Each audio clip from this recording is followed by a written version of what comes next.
السلام علیکم ورحمۃ اللہ وبرکاتہ۔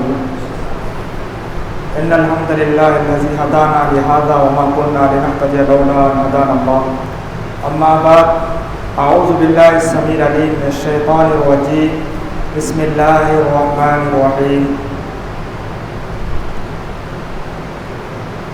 آج کے اس گھنٹی میں جو کتاب پڑھائی جائے گی وہ ہے توقۃ النو، لیکن کتاب کے موجود نہ ہونے کی وجہ سے نو کی جو تعریفات وغیرہ ہیں وہ سب آپ کے سامنے ذکر کی جائیں گی کہ نو یہ کیا چیز ہے، اس کے کیا معنی ہے اور نو میں کیا چیز سکھائی جاتی ہے۔ ان تمام چیزوں پر غور و فکر کیا جائے گا۔ ہو سکتا ہے انشاءاللہ آگے کتاب بھی آ جائے۔ سب سے پہلے تو یہ بات کہ میں بھی آپ لوگوں کی طرح ایک طالب علم ہوں، کبھی پڑھانے کا تجربہ بھی نہیں ہے، لیکن کوشش کرتا ہوں انشاءاللہ اللہ رب العالمین ہم تمام لوگوں کو توفیق دے۔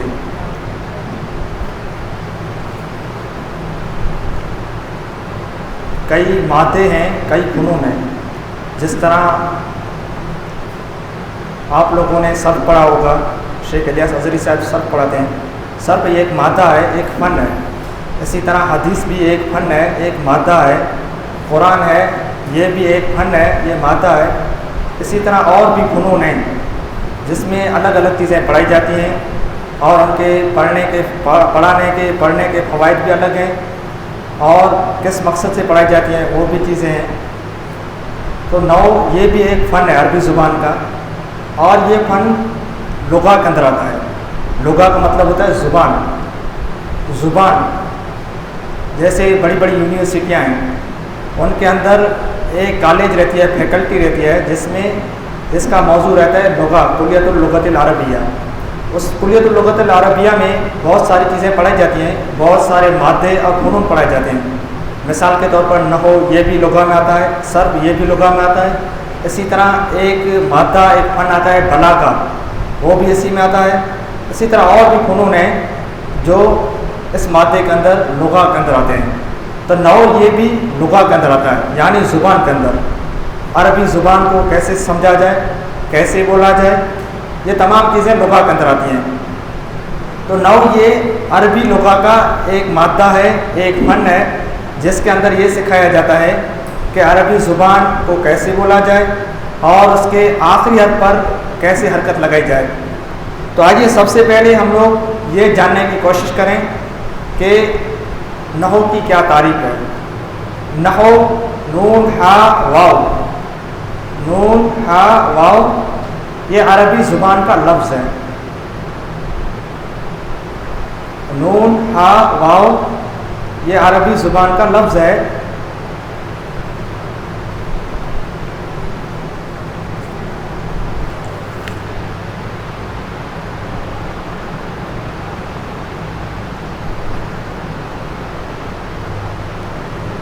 نون ہا واو، نحو کے بہت سارے معنی ہیں۔ اس کے ہر چیز کے دو معنی ہوتے ہیں، ایک لغوی معنی اور ایک شرعی اصطلاحی معنی۔ نحو کے لغوی معنی بہت سارے ہیں، لغت کے اندر اس کے بہت سارے معنی موجود ہیں، جس میں سے ایک معنی طرف کا بھی ہوتا ہے۔ جیسے مشیت نحو المسجد، میں مسجد کی طرف چلا، تو اس کا معنی ایک طرف کا بھی ہوتا ہے، کنارہ، طرف، جہت۔ نحو کا معنی جہت، طرف کا بھی ہوتا ہے۔ تو اس کے لغوی معنی بہت سارے ہیں نحو کے، لیکن اس کا ایک معنی یہ بھی ہوتا ہے، جہت کا ہوتا ہے، طرف کا ہوتا ہے، کنارہ کا ہوتا ہے۔ اب آئیے ہم دیکھیں کہ علم نحو کی اصطلاحی تعریف کیا ہے۔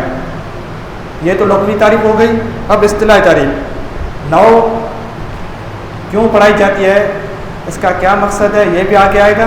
نحو کی اصطلاحی تعریف یہ ہے کہ اس نحو کے ذریعہ کلمہ اور کلام دو لفظ آتے ہیں۔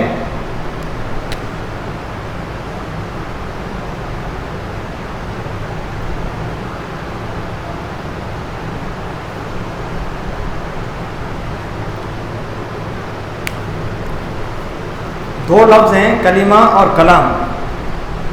اسی طرح دو لفظ اور آتے ہیں، معرب و مبنی۔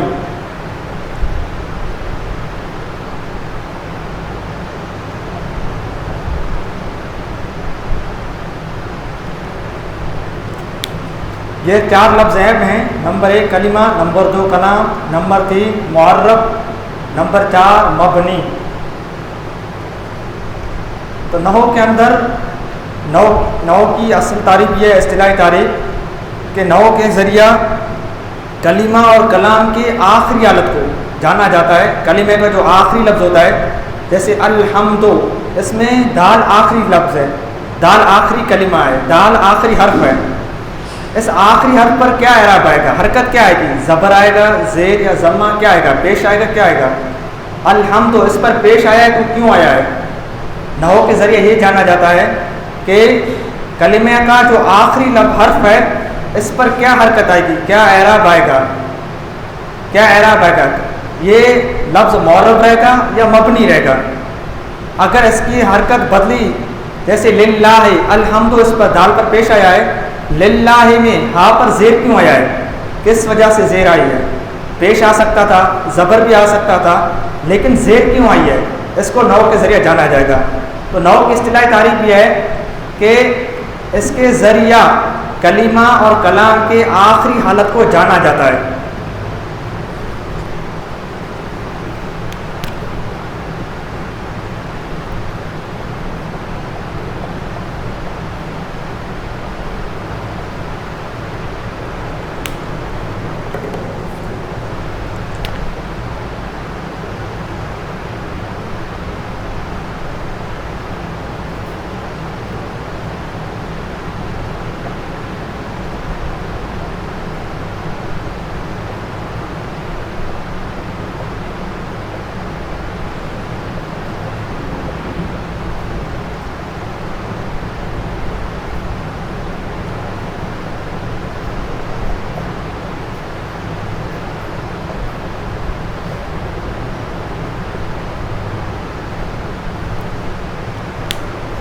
کلمہ اور کلام کے آخری حالت کو جانا جاتا ہے معرب و مبنی ہونے کے اعتبار سے.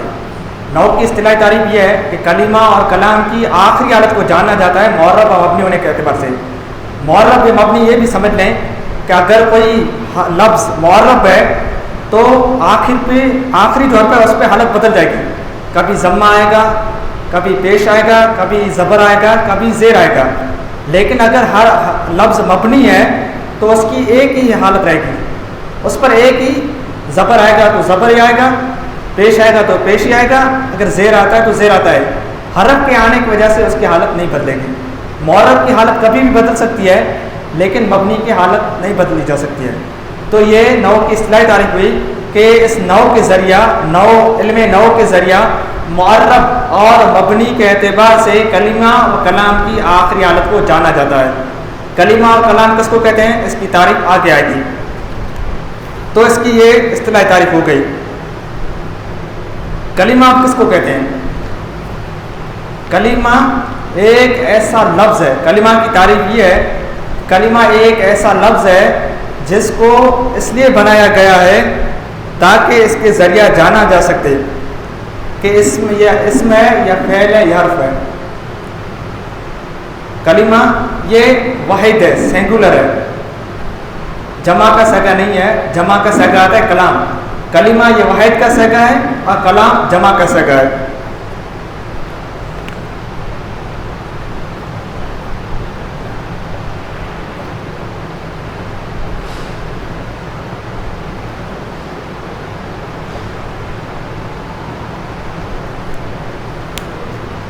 کلمہ یہ واحد کا صیغہ ہے جس کو انگریزی زبان میں غالباً سینگولر کہتے ہیں اور عربی زبان میں انگریزی زبان میں اس کو جمع کو پلورل کہتے ہیں، واحد اور جمع.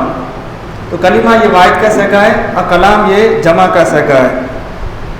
تو کلمہ کی تعریف ہوئی کہ ایک ایسا لفظ ہے جس کو مفرد معنی کے لیے اکیلا معنی دیتا ہے، ایک چیز کا معنی دیتا ہے، بہت ساری چیزوں کا معنی نہیں دیتا ہے.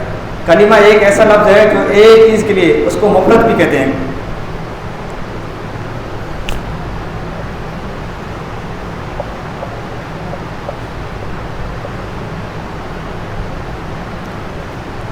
مفرد کہیے یا ایک کہیے، مفرد کا معنی ہوتا ہے ایک، واحد کا معنی ایک ہوتا ہے، دونوں کا معنی ایک ہے.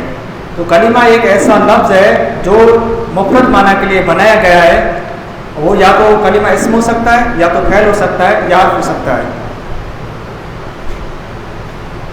تو کلمہ کے اندر کلمہ کی یہ تعریف کی گئی کہ ایک ایسا لفظ ہے۔ اب یہ جانیں کہ لفظ کس کو کہتے ہیں، لفظ کی کیا تعریف ہے۔ لفظ کی تعریف یہ ہے کہ یہ ایک آواز ہے جس کے ذریعہ حروف کے مخارج پر اعتبار کیا جاتا ہے کہ مخرج کہاں سے نکلتا ہے۔ یہ لفظ ایک ایسا لفظ ایک آواز ہے جس کے ذریعہ حروف کے مخارج پر اعتماد کیا جاتا ہے کہ حرف کہاں سے نکلتا ہے، مخرج۔ یہ حرف جیسے الف ہے، کس مخرج سے نکلتا ہے، کہاں سے نکلتا ہے، عین ہے، یہ کہاں سے نکلتا ہے، غین یہ کہاں سے نکلتا ہے۔ تو لفظ ایک ایسی آواز ہے جس کے ذریعہ مخارج کے نکلنے پر اعتماد کیا جاتا ہے۔ اب یہ ہو گیا۔ اب اس کے بعد جانیں کہ علم نحو کا موضوع کیا ہے۔ ہر چیز کا موضوع رہتا ہے، جیسے علم حدیث کا موضوع ہے، قرآن کا علم قرآن کا موضوع ہے، علم تفسیر کا موضوع ہے، علم اصول حدیث کا موضوع ہے، ہر چیز کا موضوع رہتا ہے۔ نحو کا موضوع کیا ہے؟ نحو کا موضوع عربی کلمات ہیں۔ عربی کلمات ہیں، یہ عربی کلمات ہیں آخری حالت کے چینج ہونے کے اعتبار سے۔ نحو کا موضوع عربی کلمات ہیں، اس پر کلمات کے آخری حرف پر کیا حالت آتی ہے، اس اعتبار سے بس اتنا ہی لکھ لیں کہ موضوع یہ اس علم نحو کا موضوع عربی کلمات ہیں، حالت کے بدلنے کے اعتبار سے، آخری حرف کی حالت کے بدلنے کے اعتبار سے۔ اب اس کا فائدہ دیکھیں کہ علم نحو سیکھنے کا کیا فائدہ ہے۔ علم نحو ہم سیکھ لیں گے تو کیا فائدہ ہوگا، اس کا کیا ثمرہ ہمیں حاصل ہوگا۔ تو علم نحو کے فائدے، سب سے اہم فائدہ، سب سے اہم ثمرہ، سب سے اہم فائدہ یہ ہے کہ اس کے ذریعہ قرآن اور حدیث کو ہم سمجھ سکتے ہیں، کتاب و سنت کو سمجھ سکتے ہیں۔ اس کے دو فائدے ہیں، دو اہم فائدے ہیں۔ نمبر ایک، اس کے ذریعہ قرآن اور حدیث کو سمجھا جاتا ہے۔ نمبر دو، عربی زبان کو بولتے ہوئے ہم غلطی سے محفوظ رکھ سکتے ہیں، اپنی زبان کو غلطی سے بچا سکتے ہیں۔ تو اس کے دو فائدے، نمبر ایک قرآن حدیث کو سمجھا جاتا ہے اس کے ذریعہ، نمبر دو عربی زبان بولتے ہوئے غلطی سے محفوظ رہا جا سکتا ہے، زبان کو غلطی سے بچایا جا سکتا ہے۔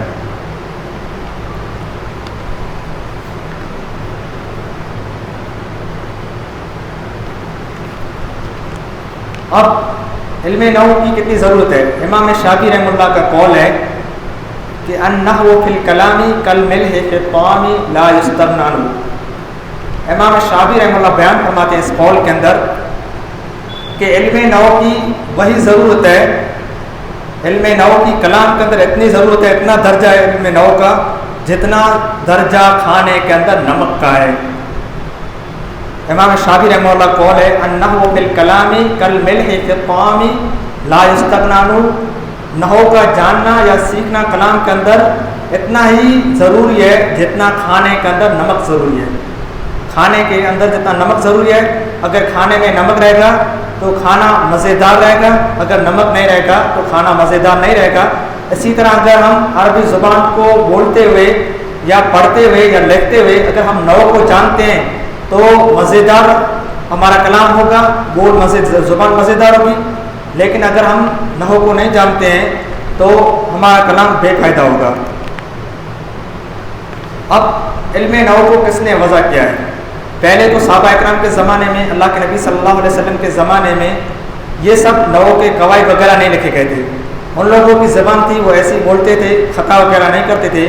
لیکن جب عربوں کے ساتھ اجمیوں کا اختلاط ہوا، اجمی بھی عربوں کے اندر ملے، عربوں کے ساتھ ملے، تو اس کو ضرورت پیش کی گئی اور قرآن کو پڑھتے ہوئے بھی کئی غلطیاں آئیں، اجمیوں نے غلطیاں کی، اسی طرح بات کرتے ہوئے بھی اجمیوں نے غلطی کی، زبر کی جگہ زیر لگا دیا، زیر کی جگہ پیش لگا دیا، کئی واحد کئی جمع تثنیہ، اس کے لیے ضرورت پڑی۔ اس کے بارے میں کس نے وضع کیا ہے، علم نحو کی بنیاد کس نے رکھی ہے، اس کو کس نے ایجاد کیا، اس کے بارے میں مختلف اقوال ہیں، لیکن جو سب سے مشہور قول ہے وہ یہ ہے کہ اس فن کو جس نے وضع کیا ہے، بنایا ہے، وہ ہے ابو الاسود دوئلی۔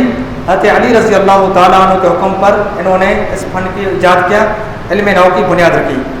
ابو الاسود دوئلی، اس کا نام ہے ظالم بن عمر الکوفی، ظالم بن عمر الکوفی اس کی کنیت ہے ابو الاسود دوئلی۔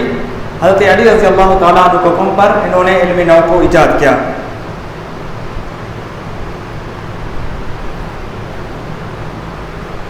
ظالم بن عمر الکوفی ابو الاسود دوئلی اس کی کنیت ہے۔ یہ ہو گئی علم نحو کی ضروری چیزیں۔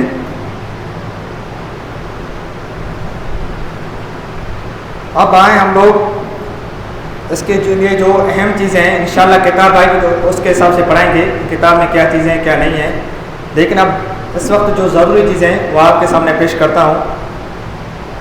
نمبر 1، لفظ کی جو تعریف آ گئی اس کو اردو والے مصنف نے سعید احمد پالنپوری نے یہ لکھا ہے کہ جو بات بھی آدمی کے منہ سے نکلے وہ لفظ ہے۔ اب لفظ کی 2 قسمیں، نمبر 1 موضوع، نمبر 2 مہمل۔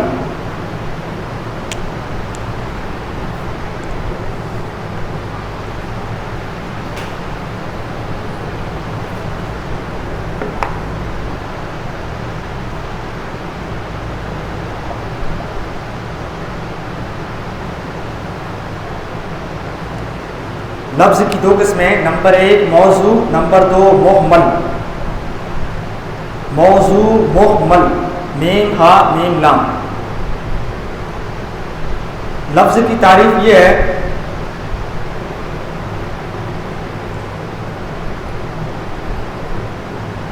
لفظ کی 2 قسمیں ہوئی، ایک لفظ موضوع اور مہمل۔ موضوع کا مطلب یہ ہے کہ جس کا کوئی فائدہ ہو،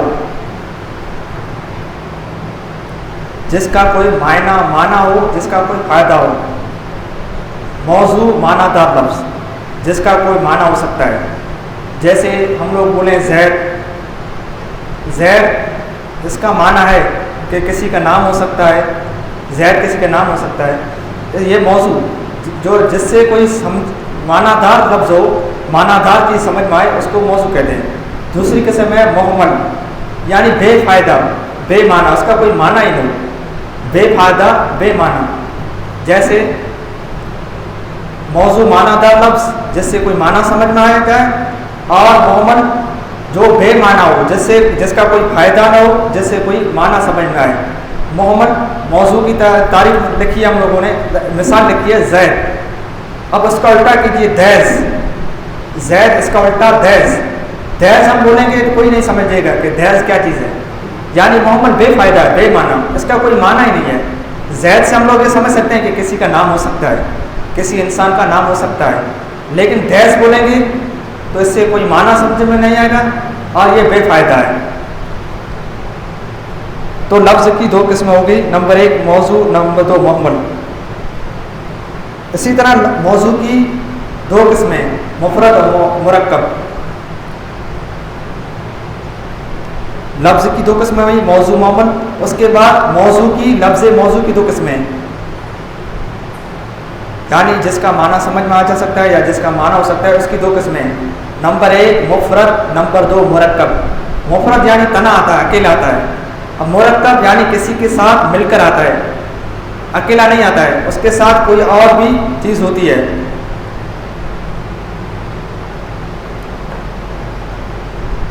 اب مفرد وہ اکیلا لفظ ہے جو ایک معنی بتائے، جیسے مفرد واحد دونوں ایک ہی چیز ہیں۔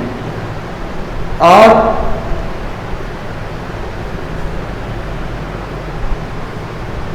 اب کلمے کی 3 قسمیں، مفرد یا کلمے کی 3 قسمیں۔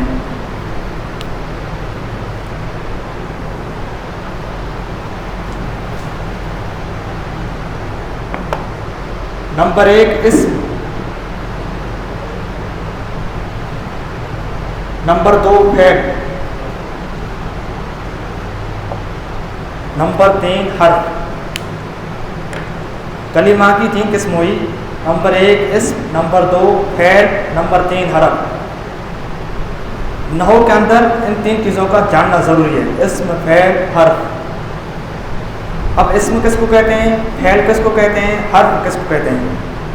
اسم کی تعریف یہ ہے کہ جو اکیلا بھی آ سکتا ہے، جس کو اکیلا آ سکتا ہے، تنہا آ سکتا ہے، جس کو ملانے کے لیے کسی چیز کی ضرورت نہ ہو، جیسے مثال ہے قلم۔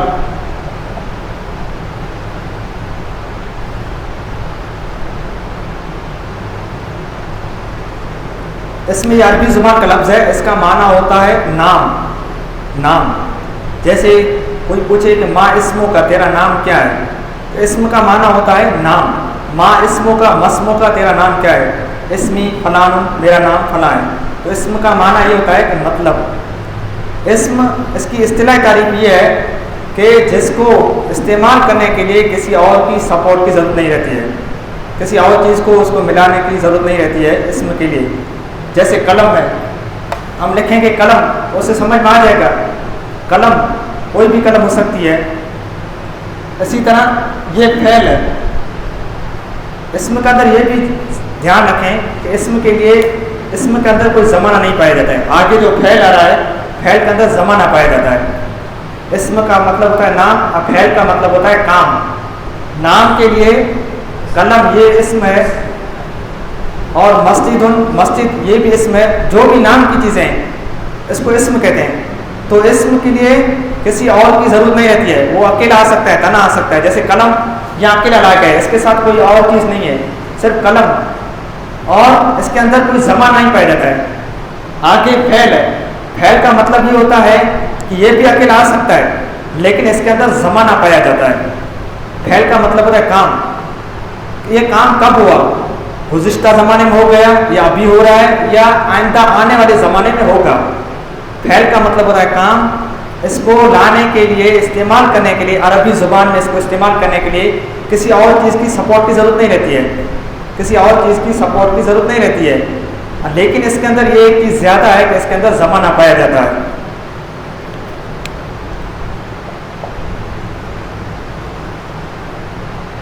جیسے اس کی یہ مثال ہے فعلتو. فعلتو اسی سے یہ فعل ہے. فعلتو مانا میں نے کام کیا. فعلتو میں نے کام کیا. تو یہ کون سا زمانہ ہے، ماضی. ماضی جو زمانہ گزر گیا ہے. اور اس کے اندر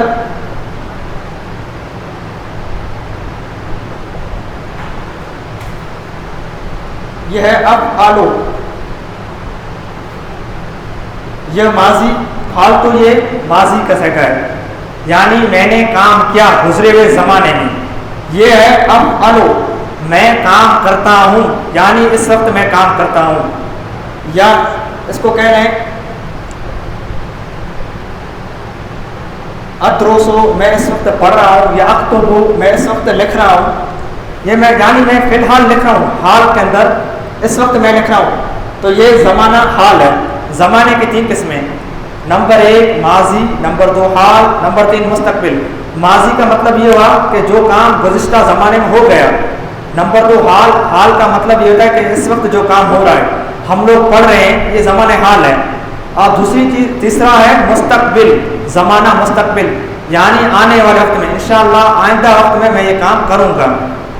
کل میں انشاءاللہ میں پڑھوں گا، یا کلاس ہوگی.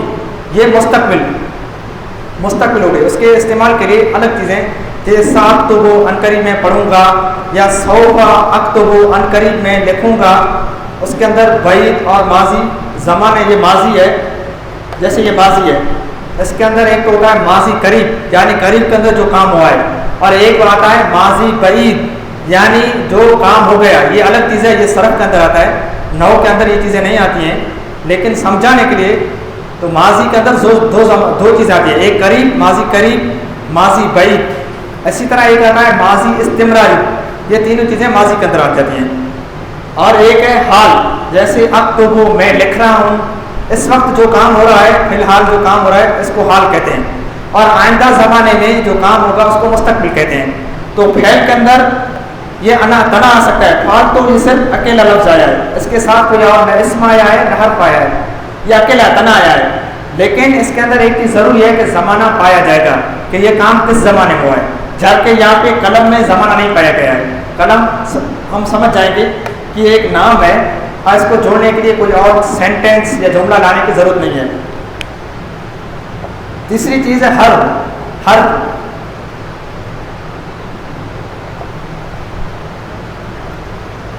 حرف یہ تنا نہیں آ سکتا ہے.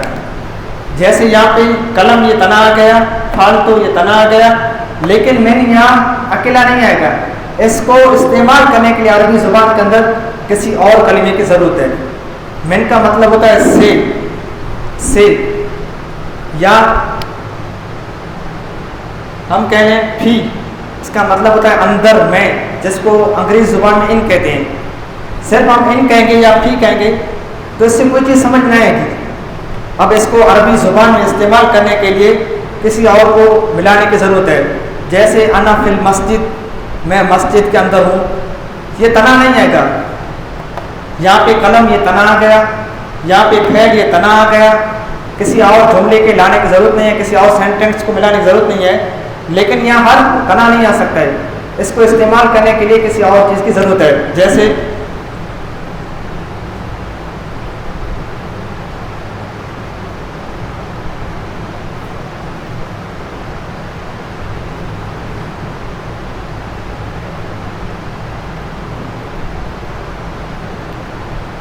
اب یہاں پہ تنا فی یہ حرف ہے، یہ تنا استعمال نہیں ہوا ہے. اس کو استعمال کرنے کے لیے عربی زبان کے اندر اس کو استعمال کرنے کے لیے دو لفظ لائے گئے ہیں، دو کلمے، ایک انا اور ایک مسجد. میں مسجد کے اندر ہوں، انا فی المسجد، میں مسجد کے اندر ہوں. تو کلمے کی تین قسمیں ہوئی. لفظ مفرد کی تین قسمیں ہوئی، کلمہ کی تین قسمیں ہوئی. اسم، فعل، حرف. یہاں تو دوسری لفظ میں ہم اس طرح سمجھ لیں کہ لفظ یا کلمہ کو یا مفرد ہے، کلمہ استعمال کرنے کے لیے یا تو تنا آ سکتا ہے یا تنا نہیں آئے گا. اگر تنا آتا ہے اور ساتھ ساتھ زمانہ بھی نہیں پایا جاتا ہے تو یہ اسم ہے. لیکن اگر تنا آتا ہے اور زمانہ بھی اس کے اندر پایا جاتا ہے تو فعل ہے. یا تو تنا نہیں آئے گا، تنا نہیں آئے گا تو کیا ہے؟ حرف ہے. یہ تین قسم ہوئی، اسم، فعل، حرف، کلمہ کو استعمال کرنے کے لیے. اب یہ جانیں کہ کیسے ہم لوگوں کو معلوم ہوگا کہ یہ اسم ہے، یہ فعل ہے یا حرف ہے. اس کو کیسے جانا جائے گا؟ تو اس کی علامتیں، اسم کو جاننے کی علامتیں اور فعل کو جاننے کی علامتیں ہیں. یہ علامتیں اس کو جاننے کا ضروری ہے.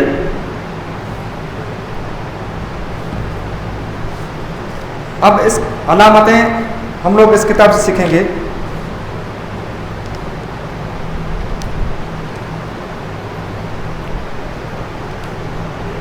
اسم کی علامتیں کہیں یا ہم لوگ خاصیتیں کہیں کہ اسم کی کیا خاصیتیں، اسم کی کیا علامتیں، کیسے جانا جائے گا کہ اسم ہے، یہ فعل ہے یا حرف ہے. نمبر 1، اسم کی علامتیں کہ اسم وہ کلمہ ہو سکتا ہے جس پر الف لام داخل ہو، جس پر الف لام داخل ہو سکتا ہے. اسم پر الف لام داخل ہو سکتا ہے لیکن فعل پر داخل نہیں ہو سکتا ہے. جیسے یہاں پہ یہ قلم ہے،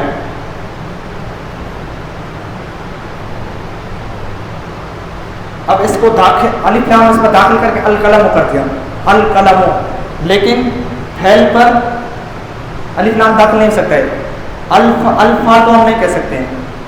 جب ہم لوگ کسی کلمہ پر یہ دیکھیں کہ اس پر الف لام لگا ہوا ہے شروع میں تو ہم فوراً آنکھ بند کر کے سمجھ لیں کہ یہ اسم ہو سکتا ہے، فعل نہیں ہو سکتا ہے. اس لیے کہ فعل پر الف لام داخل نہیں ہو سکتا ہے. اسم پر الف لام داخل ہوگا وہ بھی شروع میں. جیسے قلم کے شروع میں آ گیا، پہلے صرف یہ تھا قلم، قلم، اب یہ آ گیا القلم. اس کا معنی بھی بدل جائے گا. جب ہم قلم کہیں گے تو اس کا مطلب یہ ہو سکتا ہے کوئی بھی قلم، کوئی بھی قلم. لیکن القلم کہہ دیں گے تو متعین قلم ہو جائے گی، دوسری کوئی قلم نہیں ہو سکتی ہے. تو اسم کی ایک خصوصیت یہ ہے کہ اس پر الف لام داخل ہو سکتا ہے، فعل پر داخل نہیں ہو سکتا، حرف پر بھی داخل نہیں ہو سکتا. اسی طرح اس کی ایک خصوصیت یہ بھی ہے جو یہاں پہ نظر آ رہی ہے، اس کے علامت تنوین. تنوین، تنوین پوچھنا ہے؟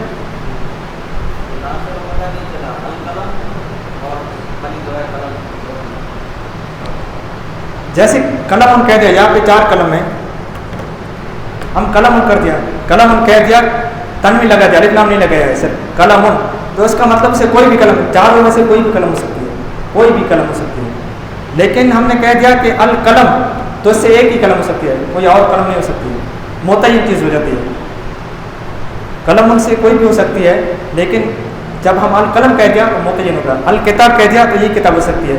جیسے قرآن کے بارے میں کہیں کہیں الکتاب نازل استعمال ہوا ہے تو قلم تنوین کے ساتھ کوئی بھی چیز ہو سکتی ہے. لیکن اگر تنوین ہو الف لام داخل ہو جائے گا، اس کو الف لام تاریخ کہتے ہیں، تو اس سے ایک چیز متعین ہو جائے گی، دوسری اور چیز نہیں ہو سکتی ہے.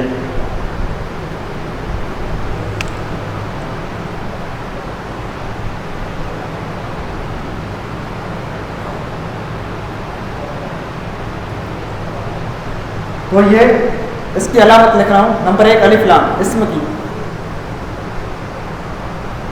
کی علامت ہے. نمبر 1 الف لام. نمبر 2 تنوین.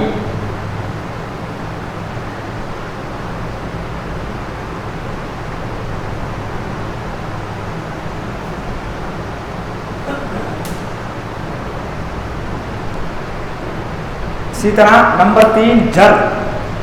یہ سب حرف جر ہیں. حرف جر کس پر داخل ہو سکتا ہے؟ اسم پر. فعل پر حرف جر داخل ہو سکتا ہے.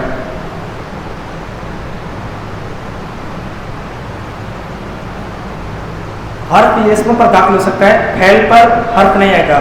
حرف جر جیسے من ہے، فی ہے، اللہ ہے، الہ ہے، یہ تمام اسم پر آ سکتے ہیں، فعل پر نہیں آئیں گے. نمبر 4 اضافت.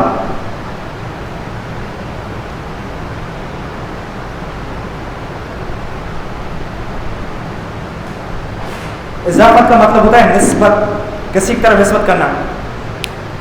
جیسے کتاب، یہ کتاب ہے، یہ ایک چیز ہو گئی، لیکن اب اس کو اضافت کرنا ہے تو میں کہوں گا کتابی، میری کتاب، یا کتابوں کا، تیری کتاب، نسبت ہو گئی. جیسے یہ مسجد ہے، مسجد تو کھلا نہیں،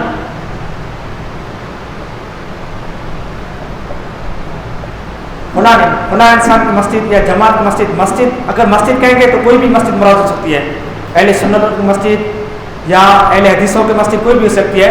لیکن ہم نے نسبت کر دی کسی کی طرف کہ مسجد و اہل حدیث، اہل حدیث کی مسجد، تو نسبت اگر کر دی تو یہ نسبت اسم کی ہو سکتی ہے، فعل کی نسبت نہیں ہو سکتی ہے. یہ اسم کی علامت ہے کہ ہم اس کی اضافت لا سکتے ہیں، نسبت کسی کی طرف کر سکتے ہیں. اسی طرح اسناد.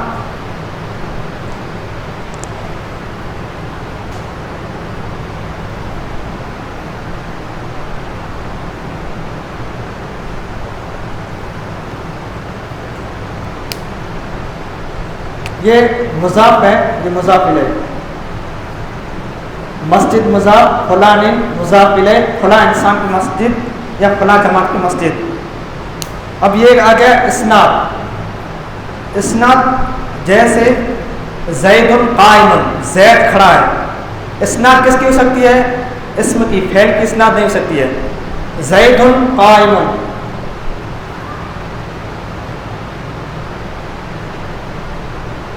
زید کھڑا ہے.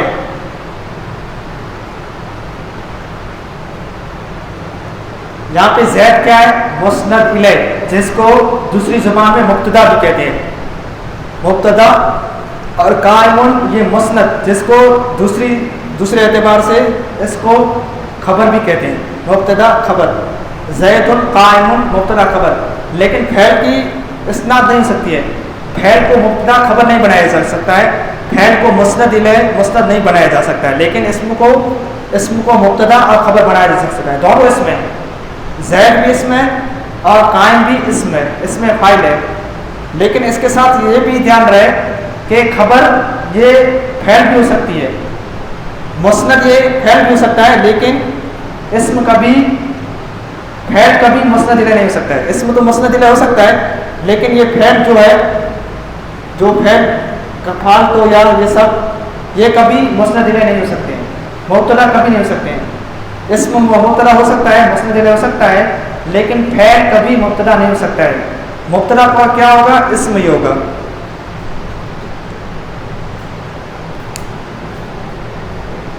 تو اس کی یہ علامت ہو گئی، اسم کی علامت ہے. اسم کو کیسے جانا جائے گا، کیسے پہچانا جائے گا کہ یہ کلمہ اسم ہے؟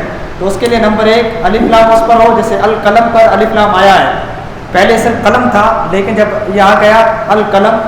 اسی طرح تنوین، فعل پر کبھی تنوین نہیں سکتے ہم. یہاں پہ یہ نہیں کہہ سکتے ہیں کہ فعلتن یا افعول، فعل پر کبھی تنوین نہیں آئے گی. اسم پر تنوین آئے گی، فعل پر کبھی تنوین نہیں آئے گی. اسی طرح نمبر 3 حرف جر. حرف جر اسم پر داخل ہو سکتا ہے. جیسے میں نے یہاں مثال لکھی کہ انا فی المسجد، یہ المسجد یہ اسم ہے، ایک نام ہے. مسجد یہ اسم ہے، اس پر حرف داخل ہوا ہے، فعل پر حرف داخل نہیں سکتا. ہم یہاں پہ افعول سے پہلے فی نہیں لگا سکتے ہیں، فعل پر حرف نہیں آئے گا. اسی طرح یہ اضافت ہے، اضافت بھی اسم کی ہو سکتی ہے. جیسے یہ مسجد ہے، اس کی اضافت کی گئی ہے لیکن فعل کی اضافت یا نسبت نہیں کی جا سکتی ہے. اسی طرح یہ اسناد کس کی طرف نسبت کی جاتی ہے؟ اسم کی طرف. جیسے یہاں پہ کھڑا ہونے کی، کھڑا قائم، کھڑا ہوا شخص، کھڑے ہونے کی نسبت کس کی طرف کی گئی ہے؟ زید کی طرف. کون کھڑا ہے؟ زید. نسبت کس کی طرف کی جاتی ہے؟ اسم کی طرف. فعل کی طرف نسبت نہیں کی جا سکتی ہے. اب آگے یہ دیکھیں کہ یہ معرب اور مبنی بھی ہو سکتے ہیں. اسم کبھی معرب ہو سکتا ہے، کبھی مبنی ہو سکتا ہے. معرب کا مطلب یہ ہے کہ جیسے آپ لوگوں کو پہلے بتایا کہ اس کی حرف کی آخری حالت، آخری جو حرف ہے کلمہ کا، جو آخری حرف ہے، کبھی اس پر زبر آتا ہے، کبھی اس پر زیر آتی ہے، کبھی پیش آ جاتا ہے. اس کی ایک حالت نہیں رہتی ہے، معرب کی ایک حالت نہیں رہتی ہے. جیسے اگر حرف جر داخل ہوا تو زیر آ جائے گا. جیسے یہاں دیکھیے مسجدی، یہاں پہ زیر آ گیا تو یہ کیا ہے؟ کلمہ معرب ہے. اس کی حالت بدل گئی، حرف جر داخل ہونے کی وجہ سے اس کی حالت بدل گئی. لیکن مبنی جو حرف، جو کلمہ مبنی رہتا ہے اس کی کبھی حالت نہیں بدلتی ہے، ہمیشہ ایک ہی حالت رہتی ہے، ایک ہی حالت. جیسے عمر، یہ مبنی ہے، مبنی ہے، اس کی حالت نہیں بدلے گی. جیسے انا مع عمر، انا مع عمر، میں عمر کے ساتھ ہوں. یہاں پہ عمر کی نسبت کی گئی ہے.